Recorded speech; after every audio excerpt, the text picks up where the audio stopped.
það vantaði aðeins upp á hjá okkur hérna í kvöld.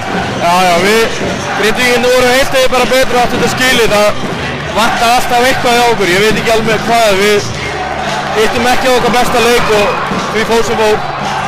Hvað fannst þér vera svona vendipunkturinn sem að ýtti þessu yfir Grindavík megin? Já, við vorum alltaf að elta þetta 67-8 stig.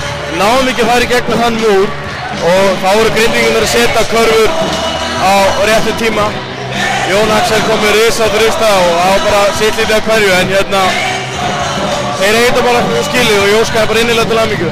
Hvað tekur þú svona út úr þessu upp á framhaldi fyrir ykkur? Þetta er bara frábær reynsla fyrir ungu leikmenninni á mér og við bara lærum. Ég minna þetta eru fullt af strákum sem eru ekki einu sinni konur á tvítugt, þannig að við bara læra þessu og við höfum ekki til að skammast okkur, við gáðumst ekki upp og reyndum.